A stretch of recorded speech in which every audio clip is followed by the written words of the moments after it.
Welcome everyone to the deep dive.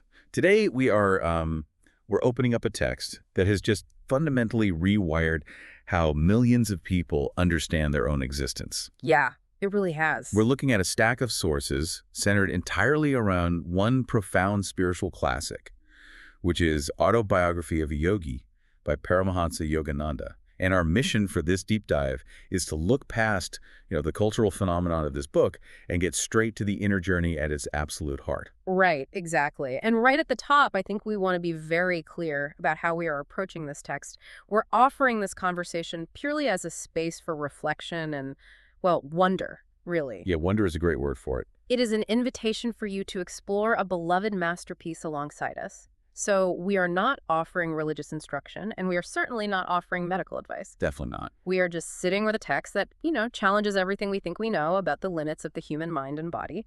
Which really brings us to the core question that drives Yogananda's entire life. It's kind of the engine of the whole book. And that is it possible for a human being to know the divine directly, like through immediate personal experience, rather than just relying on blind belief? And to even begin answering that, we have to look at the psychological environment that Yogananda grew up in. Right. We are in late 19th century Bengal, and he is a child defined by this almost unbearable innate longing for the infinite. I mean, he describes having clear, conscious recollections of a past life as a yogi meditating in the Himalayan snows. Which is just wild to try and wrap your head around. It really is. Imagine the sheer psychological friction of being an infant, feeling the profound humiliation of being confined to a helpless physical body while carrying the consciousness of a master. The friction must have been absolutely agonizing. I mean, think about a typical child's mind. It's usually focused entirely on immediate sensory input, right? Right. Like a toy, a game, or just, the next meal. Yeah, very immediate needs. But Yogananda describes experiencing these overwhelming prayerful surges before he could even walk. He was born with this profound homesickness for something vast, and yet he's born into this relatively high-status, structured household in Gorakhpur. Right, his father was a mathematician. Yeah, a high-ranking railway official. Yeah. Very logical, very strict. His mother, though, he calls a queen of hearts. She taught entirely through love. And that household, despite the father's strictness, was deeply steeped in spiritual devotion. Both of his parents were disciples of the great master Lahiri Mahasaya. And this early environment creates this profound receptivity in Yogananda. Oh, for sure. He is sensitive to subtle forces in a way that, well, most of us simply train ourselves to ignore. And this sensitivity really takes front stage. When he is about 8 years old, he is stricken with Asiatic cholera. And, at the time, this was a brutal, usually fatal disease. The doctors had entirely given up. It was a death sentence, essentially. Exactly. So, as he tells the story, he is lying in bed, just too weak to even move. And his mother frantically gestures for him to look up at a photograph on the wall. It's a picture of their family guru, Lahiri Mahasaya, and she basically begs him to mentally bow to it, to just open himself completely to that protective energy. And the mechanism of what happens next is so fascinating, especially when you look at it through the lens of deep contemplative practice. Yeah, what does he say happens? Well, he testifies that when he offered that mental bow, he saw this blinding light completely envelop his body and the entire room. And the nausea, all the physical symptoms, they just vanished instantly. He was totally healed. Wow. I find myself trying to parse the biology of an experience like that. Because we know today, through studying neuroplasticity and the mind-body connection, that a profound shift in consciousness can trigger massive physiological changes. Right, we see that all the time now. But Yogananda is describing something way beyond just a stress reduction response. He's describing a direct encounter with a localized intelligent energy. I mean, shortly after that cholera incident, he describes a vision where the darkness behind his closed eyes gives way to this immense flash of light. And a voice speaks to him, right? Yeah, a voice tells him, "I am light." And that vision is the catalyst for his entire life search. It leaves him with this permanent legacy of inspiration. But a yearning that deep, a homesickness that intense, it can't be navigated alone in a purely logical, material world. No, you just feel crazy. Exactly. A child with that level of spiritual sensitivity would simply burn out or be crushed by the machinery of normal society. He fundamentally needs an anchor. He needs a master. So he spends years searching. And when he finally meets his destined guru, Swami Sri Yukteswar, the recognition is instantaneous on both sides. Yogananda goes to live in Sri Yukteswar's hermitage in Serampore, and the portrait he paints of Sri Yukteswar is just striking. He's very imposing, right? Very. He's this towering intellect, fiercely disciplined, a total master of his own nervous system. But when Yogananda arrives, the welcome isn't exactly warm and fuzzy. Not at all. No. Sri Yukteswar tells him, I won't easily accept you. There must be complete surrender. And that concept, absolute surrender to another human being, I think that creates a lot of friction for a Western mind. We really prize our independence. Oh, absolutely. We want to be self-taught. We want to be like the CEOs of our own spiritual journeys. I actually want to push back on that idea of surrender for a moment, because on the surface, it really does sound like subjugation. Why, in this specific ancient tradition, is trusting a guru to that extreme degree considered the only way forward? Like, if the goal is self-realization, shouldn't the self be doing the work? Well, the paradox of this tradition is that the self you are trying to realize is not the ego. Oh, interesting. Yeah. The ego, the part of you that craves independence, that says I and mine, is viewed as a kind of psychological static. It's a defense mechanism that actively blocks the realization of the divine. Okay, I'm tracking with you. So the guru acts as a spiritual surgeon. Surrender isn't about giving up your free will. It is about handing the scalpel to someone who has already successfully navigated that really treacherous terrain of the ego so they can cut away your psychological blind spots. Wow, that reframes it completely. So Sri Yukteswar was dismantling Yogananda's worldly attachments and his hidden pride just to make room for something much larger. Exactly. But the surgery is rooted in profound love. It really is. There's this one moment in the hermitage that just breaks you open as a reader. Because Sri Yukteswar is notoriously stoic, very contained. But one day, Yogananda asked him to express what is truly in his heart. Oh, this part is so beautiful. It is. The guru lowers his eyes, a single tear falls, and he simply says, Yogananda, I love you always. The emotional core of their bond is staggering. You really have to sit with that for a moment. But Sri Yukteswar wasn't just offering paternal affection. He was training Yogananda in a highly specific ancient technology of consciousness. Right, because a yearning for the divine needs a practical mechanism to satisfy it. Theology alone won't get you there. You need a method. And this brings us to Kriya Yoga. The book presents Kriya not as a philosophy, but as a precise psychophysiological science. Yogananda actually compares ordinary religious paths, praying, reading scriptures, just hoping for the best, to taking a bullock cart. A bullock cart, yeah. Like, it is incredibly slow, and you might get bogged down in the mud of dogma. But Kriya Yoga, he says, is an airplane route. It's a direct engineered technology designed to drastically accelerate human evolution. To understand the mechanics of this airplane route, we really have to look at how the book defines the technique itself. Kriya Yoga involves a specific method of breath control that decarbonates human blood and recharges it with extra oxygen. Okay, extra oxygen. Yeah, and the atoms of this extra oxygen are transmuted into life current, which rejuvenates the brain and the spinal centers. Let's break down the why of that physiology for a second. Why does having extra oxygen in the blood translate to spiritual realization? Like, what is the link there? Well, think about what happens when you are stressed or in a state of fear. Your breath becomes shallow and rapid, your heart races, and your nervous system sends all its energy outward to your 5 senses to scan for danger. Right. Fight or flight. You're entirely locked into the physical world. Exactly. You are tethered to the physical. Kriya Yoga reverses that mechanism.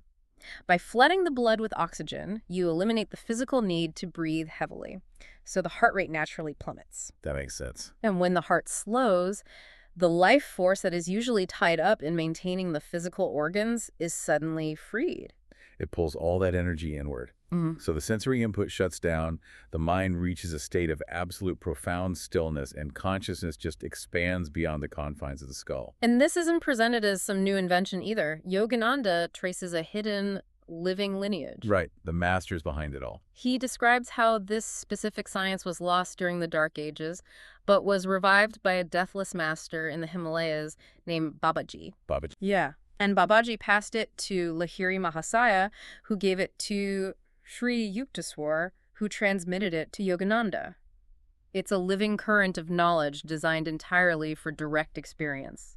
Now, when a practitioner uses this inner science to successfully untether their consciousness from the limitations of the physical body, The strict laws of physical reality suddenly start to look much more like suggestions. Yes, they do. And this is where we encounter the miracles. The wonders described in the book are frankly the primary reason many people pick it up in the first place. But Yogananda is very careful not to present them as parlor tricks. Oh, definitely not. They are framed as the natural, inevitable byproducts of a mind that has fully merged with the divine. And we really want to emphasize that we are presenting these astonishing accounts strictly as Yogananda's own testimony. This is what he says he witnessed. Take Swami Pranabananda, for instance. Oh, right. The saint with two bodies. Exactly. Yogananda describes going to visit this saint, having a full physical conversation with him, only to discover later that Pranabananda was simultaneously appearing in another physical body, blocks away, at that exact moment. It's incredible. Or Gandhababa, the perfume saint, who Yogananda testifies could materialize the heavy-scented jasmine out of thin air just by an act of will. Now, the mechanism behind these phenomena requires a complete shift in how we view reality. Yogananda argues that the universe is essentially a cosmic dream. A dream. Okay. Yes. Most of us are trapped inside the dream, completely subject to its rules. Gravity, time, space. But a true master has awakened and realized that matter is nothing more than condensed energy, and energy is guided by consciousness. So if you share the consciousness of the dreamer, you can alter the dream. Exactly. You realize the rules aren't absolute. Even understanding that philosophical framework, I have to admit, my modern, biologically trained brain hits a huge wall with some of these accounts, specifically Giri Bala. Ah, yes. The woman who doesn't eat. Right. Yogananda travels to a small village in Bengal to interview this woman who, as he describes it, had lived for over 50 years without eating or drinking anything, not a single bite of food. And that is usually the breaking point for the skeptical reader. I mean, biology dictates that cells require ATP, which requires caloric fuel. Without it, you die. Exactly. How does Yogananda justify a human surviving for 5 decades on astral light without completely losing his credibility? He justifies it by pointing back to that exact same principle of the cosmic dream, but applying it directly to the human body. Okay, so the body itself is a dream. Well, the body's need for food is a conditioned habit of the dream. According to Yogananda, Giri Bala learned a specific yogic technique that allowed her to bypass the digestive system entirely. So she's getting energy from somewhere else. Yes. Instead of extracting cosmic energy secondhand from plants and animals through digestion, she was drawing it directly into her body through the medulla oblongata at the base of the brain. The claim is that she was sustaining her cellular structure with pure light. Honestly, imagine standing in that village speaking to a woman who hasn't eaten since the 19th century. If you take that testimony seriously, if you just sit in the wonder of it without immediately rushing to debunk it, it forces you to ask some really huge questions. Like what? Like, what actually is a human being? How much of our physical frailty is just a deeply ingrained illusion? It shatters the boundaries of what we accept as possible. But, Babaji didn't instruct Yogananda to stay in the Himalayas and just document miracles. The mission was profoundly practical. Right, he had a job to do. He was sent to bring this liberating science to the chaos and complexity of the West.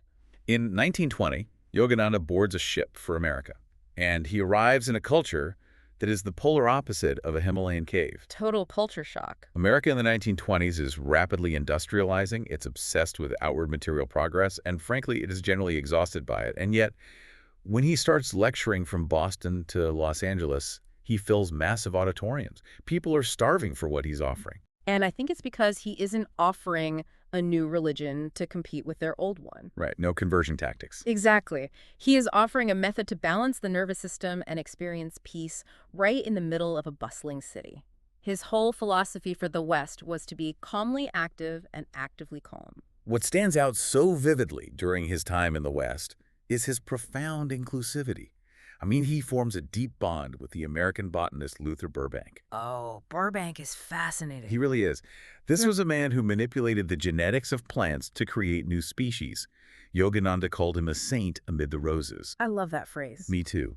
And Burbank practiced Kriya Yoga because he saw the absolute harmony between his scientific communion with nature and the inner science of the East. He also travels to Bavaria, right? To visit Therese Neumann. Yes, the famous Catholic stigmatist who bore the wounds of Christ. Yogananda sits with her in deep reverence. He doesn't view her through a lens of religious competition at all. He views her as a sister in the divine. That is the through line of his entire mission, really, honoring the one divine, shining through all sincere faiths. If you are a Christian, he wants you to use meditation to find the living Christ consciousness within yourself. Mm. If you're Jewish or Muslim or secular, he wants you to use the technique to find the stillness at the core of your own being. It's an incredibly warm, universal approach, and it echoes the work of his guru, Sri Yukteswar, who dedicated his life to showing the underlying unity of all global scriptures. That message of synthesis is so beautiful. Mm. But the book ultimately builds to a climax that addresses the single greatest limitation every human being faces. Yes. Beyond the cross-cultural exchanges, beyond the breath control, the most profound testament Yogananda offers is the soul's triumph over death itself. And we really want to handle this moment with the utmost care because it is arguably the most sacred and tender testimony in the entire autobiography. It really is. Years later, while Yogananda is back in India visiting, his beloved guru, Sri Yukteswar, passes away, and Yogananda is entirely shattered. The grief is just heavy and suffocating. You can feel it on the page. He returns to his hotel room in Bombay, completely devastated. And then he describes an experience that defies every physical law we cling to. He testifies that Sri Yukteswar physically materialized in his room, fully resurrected. And it is not described as a ghostly vision or like an ethereal dream. No, not at all. Yogananda describes rushing to him, touching him, feeling the solid flesh, smelling the familiar scent of his guru. It's a physical reunion. Sri Yukteswar tells him he has been sent to serve as a savior on an astral planet to help souls there progress. But he returns specifically to console Yogananda and to offer humanity a definitive, tangible assurance. That the soul does not die. Exactly. The body is just a temporary garment that perishes, but the consciousness, the individuality, the capacity for love, all of that continues its journey unhindered.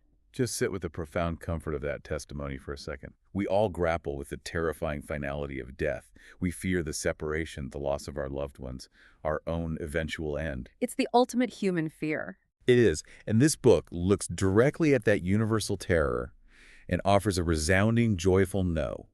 Death is not a final stop. It is literally just a change of address. And if you take this text at its word, it completely rewires how you live your daily life. It moves the concept of eternity out of the realm of, philosophical debate and places it right in the center of your living room. And that is exactly why Autobiography of a Yogi still moves millions today. It's why people like Steve Jobs return to it every single year. The enduring legacy of this book isn't the levitating saints or the materialized perfume. Right, those miracles are just doorways. Exactly. The real legacy is the promise of peace. It is the assurance that direct realization of the divine is accessible to you right now if you are willing to undertake the inner journey. As we mentioned at the very beginning, we offer this exploration as a perspective to sit with, a classic to wonder at, not a strict instruction. The beauty of Yogananda's life is that it invites you to look through a much wider lens. You consider that you might be far more vast than the physical body you inhabit. So as we wrap up this deep dive, we want to leave you with a thought to carry into your day.